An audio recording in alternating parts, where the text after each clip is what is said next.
അജന ഇപ്പം ഏറ്റവും കൂടുതൽ ചർച്ച ചെയ്യപ്പെട്ടുകൊണ്ടിരിക്കുന്ന ഒരു വാർത്തയാണ് നവീൻ ബാബുവിൻ്റെ മരണം. അത് ആത്മഹത്യയാണോ കൊലപാതകമാണോ എന്നൊക്കെ തരത്തിൽ CPM അനുഭാവിയായ നവീൻ ബാബു, അതുപോലെ തന്നെ പ്രതിയായി ആരോപിക്കപ്പെടുന്ന PP ദിവ്യയും CPM അനുഭാവിയാണ്. ഈ രണ്ടുപേരും CPM അനുഭാവികളായിരിക്കെ പാർട്ടിക്കുള്ളിൽ തന്നെ അവർക്കെതിരെ രണ്ട് രീതിയിലും പറയുന്നുണ്ട്. കാരണം നവീൻ ബാബു കൈക്കൂലി വാങ്ങിച്ചത് കൊണ്ടാകാം നവീൻ ബാബുവിന് അങ്ങനെ ഒരു മാനസിക നില ഉണ്ടായതും അദ്ദേഹം അങ്ങനെ ചെയ്തതും. അതേ സമയത്ത് അവർ തന്നെ പറയുന്നുണ്ട്, അതിനകത്ത് ഒരു വിഭാഗം പറയുന്നുണ്ട് PP ദിവ്യ കുറ്റക്കാരിയാണ് എന്ന നിലയിലും പറയുന്നുണ്ട്. ഏറ്റവും അടുത്ത് നമുക്കിപ്പോൾ വന്നേക്കുന്നതെന്ന് പറഞ്ഞാൽ CBIയുടെ അന്വേഷണം വേണ്ട എന്നുള്ളതാണ്. അപ്പോൾ ഈ ഒരു സാഹചര്യത്തിൽ നമ്മൾ എങ്ങനെയാണ് ആ കേസിനെ വിലയിരുത്തേണ്ടത്? കേരളത്തിലെ ജനത എന്താണ് പ്രതീക്ഷിക്കേണ്ടത്? ആദ്യം പറഞ്ഞതുപോലെ CPMനോട് അങ്ങേയറ്റം ഒരു പാർട്ടി അനുഭാവിയാണ്. അദ്ദേഹത്തിന്റെ കുടുംബവും അതുപോലെ തന്നെയാണ്. പിന്നീട് PP ദിവ്യയെ പറയുകയാണെങ്കിൽ അവരുടെ മുൻ ജില്ലാ പഞ്ചായത്ത് അംഗമാണ്. അവരും CPMന്റെ അനുഭാവിയാണ്. അപ്പോൾ ഇവിടെ നമ്മൾ നോക്കേണ്ടത് അദ്ദേഹം ഒരു കൈക്കൂലിക്കാരനല്ല, എന്നിട്ടും അദ്ദേഹം ആത്മഹത്യ ചെയ്തു എന്നാണ് ഒരു വിഭാഗം പറയുന്നത്. പിന്നീട് അന്നൊരു യാത്രയയപ്പുമായി ബന്ധപ്പെട്ടാണ് നവീൻ ബാബുവിനെ പിറ്റേ ദിവസം നവീൻ ബാബുവിന്റെ കൊലപാതകം അല്ലെങ്കിൽ മരണം നമ്മൾ അറിയുന്നത്. കാരണം PP ദിവ്യ പെട്ടെന്ന് അപ്രതീക്ഷിതമായി ആ യാത്രയയപ്പിൽ കയറി വരികയും അല്ലെങ്കിൽ നവീൻ ബാബു ഒരു അഴിമതിക്കാരനാണെന്ന് ആരോപിക്കുകയും ചെയ്യുന്നു. കാരണം അവിടെ അവരെ ക്ഷണിക്കാതെ വന്നൊരു അതിഥിയാണ് PP ദിവ്യ. അപ്പോൾ അഴിമതിക്കാരനാണെന്ന് പറയുകയും പിന്നീട് ലാസ്റ്റ് പറയുന്നത് നാളെ കാണാം, ഇതിന്റെ തെളിവുകളുമായി ഞാൻ നാളെ വരും, അല്ലെങ്കിൽ വാർത്താ സമ്മേളനം വിളിക്കുമെന്ന് വെല്ലുവിളിച്ചുകൊണ്ടാണ് PP ദിവ്യ അവിടെ നിന്ന് ഇറങ്ങിപ്പോകുന്നത്. അതിന്റെ വീഡിയോകളെല്ലാം നമ്മൾ കണ്ടതാണ്. അപ്പോൾ അവിടെ ബഹുമാനപ്പെട്ട കണ്ണൂർ ജില്ലാ കളക്ടർ ഇരിക്കുന്നുണ്ട്, നവീൻ ബാബുവും ഇരിക്കുന്നുണ്ട്. അപ്പോൾ അവർ രണ്ടുപേരെയും സാക്ഷ്യപ്പെടുത്തിക്കൊണ്ടാണ്, അല്ലെങ്കിൽ അവർ രണ്ടുപേരുടെ മുന്നിൽ വെച്ചാണ് PP ദിവ്യ അങ്ങനെ ഒരു വെല്ലുവിളി നടത്തിക്കൊണ്ട് ഇറങ്ങിപ്പോകുന്നത്. പിറ്റേ ദിവസം നവീൻ ബാബു മരിക്കുകയായിരുന്നു. അപ്പോൾ ഇതിൽ CPMന്റെ ഭാഗത്ത് നിന്ന് നോക്കുകയാണെങ്കിൽ CPM ആദ്യമേ കുടുംബത്തോടൊപ്പമായിരുന്നു. കാരണം PP ദിവ്യ ശിക്ഷിക്കപ്പെടണം, PP ദിവ്യയാണ് നവീൻ ബാബുവിന്റെ മരണത്തിന് കാരണം എന്നാണ് CPM ആദ്യം മുതലേ അക്കമിട്ട് നിർത്തിക്കൊണ്ടിരുന്നത്. കാരണം ഇദ്ദേഹത്തിന്റെ കുടുംബത്തെ പോയി മുതിർന്ന നേതാക്കൾ പോയി സന്ദർശിച്ചു. അതായത് ഗോവിന്ദൻ ഉൾപ്പെടെയുള്ള മുതിർന്ന നേതാക്കളാണ് പോയി സന്ദർശിച്ചത്. അല്ലെങ്കിൽ നവീൻ ബാബുവിന്റെ കുടുംബത്തിന് എല്ലാ സഹായവും വാഗ്ദാനം ചെയ്യുന്നു. ഇതിൽ ആരാണ് പ്രതികൾ, അവർ കുറ്റക്കാരാണ്, അവർ ശിക്ഷിക്കപ്പെടും എന്നാണ് പാർട്ടി പറഞ്ഞത്. അതിപ്പോഴും പാർട്ടി പറയുന്നുണ്ട്.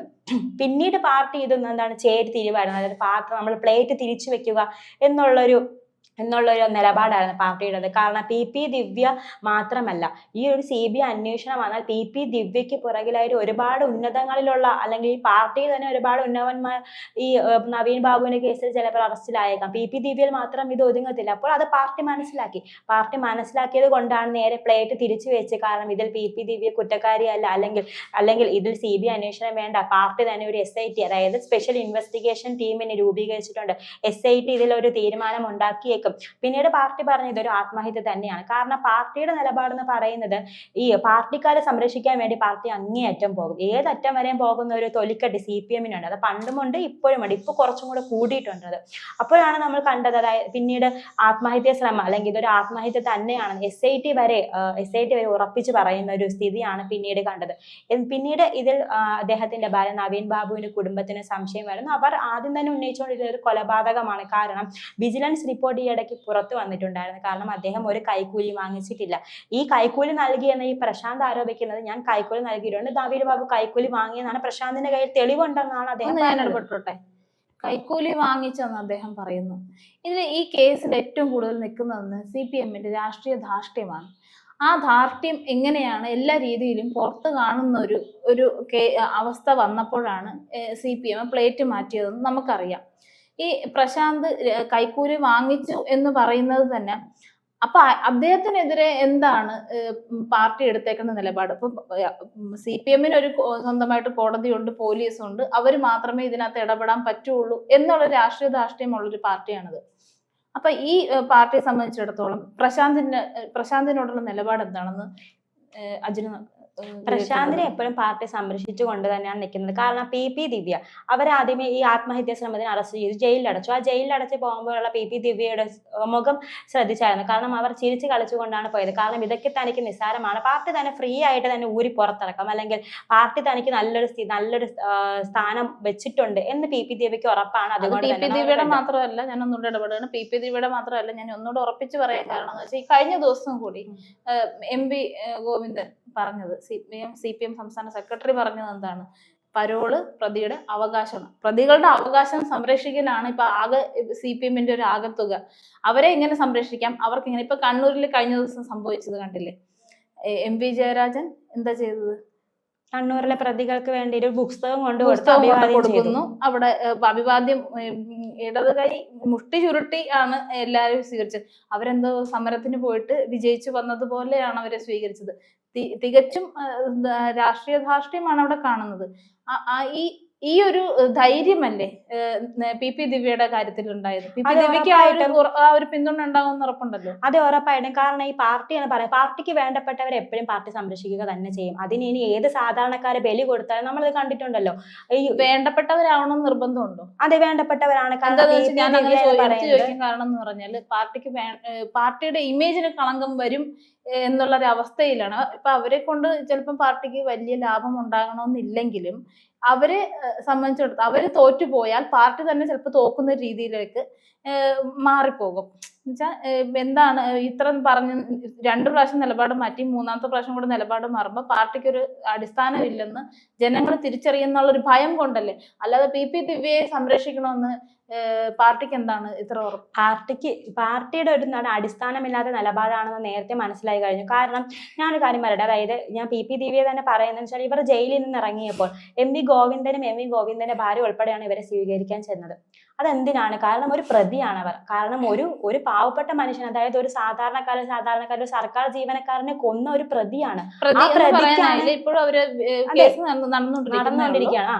അവരെയാണ് ഈ പൂമാലയിട്ട് സ്വീകരിക്കുന്നത്. അപ്പൊ എത്രത്തോളം പാർട്ടി അധപതിച്ചു എന്ന് അവിടെ തന്നെ നോക്കേണ്ടതാണ്. പിന്നീട് നവീൻ ബാബുവിന്റെ കാര്യം എടുത്താൽ, നവീൻ ബാബു ഒരു പാർട്ടി അനുഭാവിയാണ്. കാരണം CPM-ന് വേണ്ടി എന്തും ചെയ്യാൻ വേണ്ടി നിൽക്കുന്ന ഒരാളാണ്.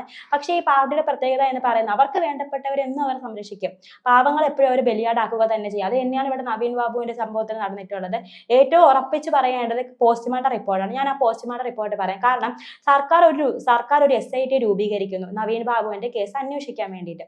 അപ്പൊ SIT നവീൻ ബാബുവിന്റെ ശരീരത്തിൽ ഒരു രക്തക്കറ കണ്ടുപിടിക്കുന്നു. കാരണം അദ്ദേഹത്തിന്റെ അടിവസ്ത്രത്തിൽ രക്തക്കറ ഉണ്ടെന്ന് SIT പറഞ്ഞു. പക്ഷേ പരിയാരം മെഡിക്കൽ കോളേജിലാണ് അദ്ദേഹത്തിന്റെ മൃതദേഹം പോസ്റ്റ്മോർട്ടം ചെയ്തത്. പക്ഷേ മെഡിക്കൽ റിപ്പോർട്ട് പുറത്തു വന്നപ്പോൾ ഈ രക്തക്കറ ആവിയായിപ്പോയി. രക്തക്കറയുടെ ഒരു സംശയം, അല്ലെങ്കിൽ രക്തക്കറ പോലും പോസ്റ്റ്മോർട്ടം റിപ്പോർട്ടിൽ പറഞ്ഞിട്ടില്ല, അല്ലെങ്കിൽ മെഡിക്കൽ റിപ്പോർട്ടിൽ പറഞ്ഞിട്ടില്ല. അവിടെയാണ് കുടുംബത്തിന് വീണ്ടും സംശയം തോന്നി ഇതൊരു കൊലപാതകമാണെന്ന്. കാരണം SIT ഒന്ന് പറയുന്നു, മെഡിക്കൽ റിപ്പോർട്ടിൽ ഒന്ന് പറയും. ഇതിൽ ഏതാ വിശ്വസിക്കേണ്ടത്? നമുക്കായാലും ജനങ്ങൾക്കായാലും അതിലൊരു ആശങ്ക വരും. കാരണം ഇപ്പോൾ ഒരു പോലീസ് എന്ന് പറയുന്നത് എല്ലാവരും നീതി നടപ്പാക്കേണ്ട ഒരാളാണ്, നീതി നടപ്പാക്കേണ്ട ഒരു വകുപ്പാണ് പോലീസ് എന്ന് പറയുന്നത്. പോലീസ് ഇവിടെ അതായത് നീതി നിഷേധിക്കപ്പെടുന്നവരുടെ സ്ഥാനത്താണ് നിൽക്കേണ്ടത്. അപ്പോൾ പോലീസ് ഒരു വസ്തുത പറയുമ്പോൾ അതിന് സപ്പോർട്ടായി നിൽക്കേണ്ടതാണ് എപ്പോഴും പോസ്റ്റ്മോർട്ടം റിപ്പോർട്ട് എന്ന് പറയുന്നത്. പക്ഷെ പോസ്റ്റ്മോർട്ടം റിപ്പോർട്ട് തിരിമറിയാണ് സംഭവിച്ചത്. ഇതെല്ലാം തന്നെയാണ് കുടുംബത്തിന് ഇതൊരു കൊലപാതകം എന്നുള്ളൊരു ഒരു വഴിത്തിരിവിലേക്ക് കുടുംബത്തിന് എത്തിച്ചത്. അതുകൊണ്ട് തന്നെയാണ് അദ്ദേഹത്തിന്റെ ഭാര്യ CBI അന്വേഷണം ആവശ്യപ്പെട്ട് ഹൈക്കോടതി ഹർജി നൽകിയത്. നമുക്കറിയാം സർക്കാർ എന്തുമാത്രമാണ് ഇതിനെ എതിർത്തതെന്ന്. CBI അന്വേഷണം വേണ്ട.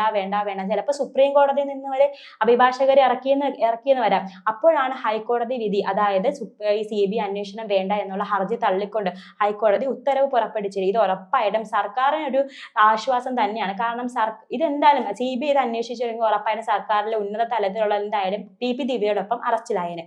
അപ്പോൾ എന്തായാലും സർക്കാരിനൊരു ആശ്വാസം തന്നെയാണ്. പക്ഷെ എന്നിരുന്നാലും നവീൻ ബാബുവിന്റെ കേസ് എങ്ങും എത്താത്ത രീതിയിലാണ് ഇപ്പോഴും നടക്കുന്നത്. അതിൽ ഒരുപാട് ദുഃഖമുണ്ട്. എന്തായാലും എന്തെങ്കിലും സത്യാവസ്ഥ തെളിയട്ടെ. ഉറപ്പായിട്ട് PP ദിവ്യ മാത്രമല്ല, ഇതിൽ ഏതൊക്കെ ഉന്നതരാണോ ഉള്ളത് അവരെല്ലാം പുറത്തു വന്ന് കടുത്ത ശിക്ഷ തന്നെ അവർക്ക് നൽകണം.